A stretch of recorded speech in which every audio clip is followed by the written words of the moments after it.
As a special Christmas surprise to all those who asked for more Sims content over the years, I'd intended to do a Let's Play of The Sims 4, wherein I try to make a Sim the king of life. And this goal was designed to be both simple and challenging.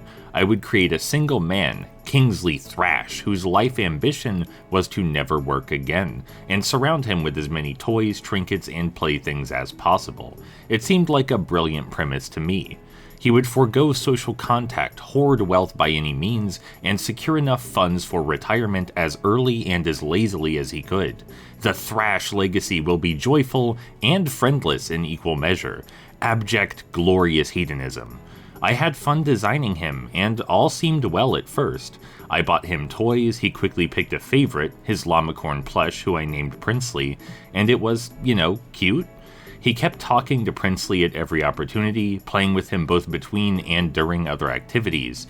Then it came to ensure cash flow, and everything immediately fell apart. Or, by fell apart, I suppose I should say it clicked together too easily. The Sims 4 is not a game with challenges, exactly.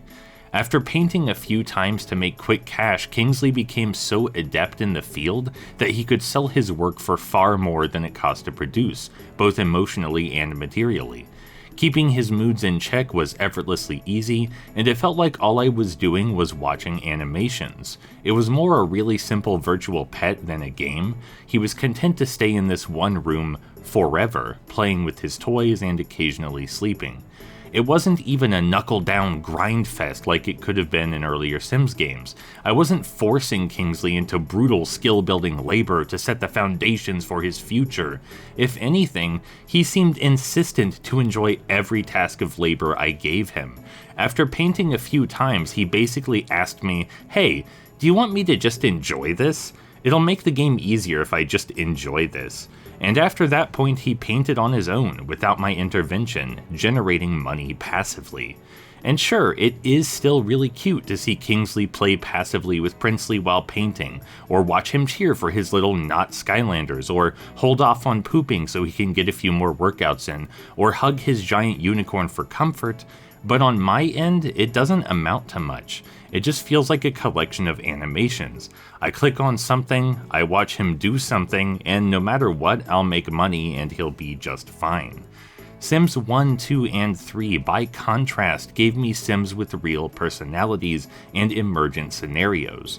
In those games, what you wanted wasn't handed to you, it was earned. You had to balance needs, skill grinding was laborious and intensive, your Sims had their own strong ideas which might conflict with your own, and chaos was a natural part of life. But in The Sims 4, everyone is just a mindless doll for me to impose my will upon. It all exists just for my sake, and that's rather uncanny. Sims 2 in particular, both on PC and console, allowed me to struggle. Everything was a balancing act. My Sims were always peeing themselves, their relationships were rapidly degrading, and everything had some comical or tragic twist about it. Stories were a cooperative affair. The game had a personality which meshed well with my own.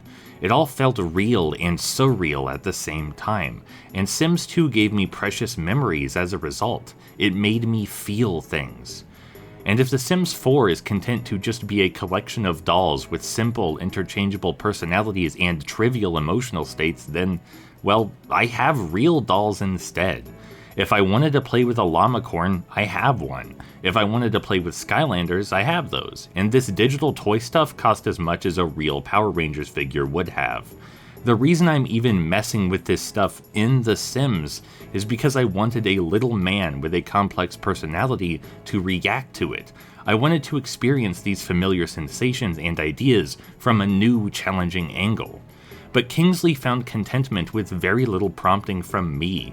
He literally spends all day drawing and playing games, permanently happy unless he has to poop really bad. There aren't even any inconveniences to worry about.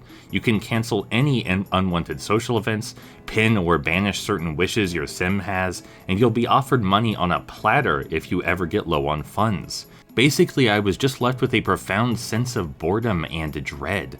I feel the same about The Sims 4 now as I had years ago. It's too insistent on maximizing player comfort to provide any mental stimulation, and its mechanics are incapable to spark imagination. It is a virtual dollhouse missing the joy in playing with dolls. It needs more complex and challenging simulation elements which inspire creative problem solving and emergent storytelling. Otherwise, it's got nothing on the real-life equivalent. I recently booted up the older games again, the older Sims games I mean, both alone and with a sibling, and I heartily recommend playing those instead.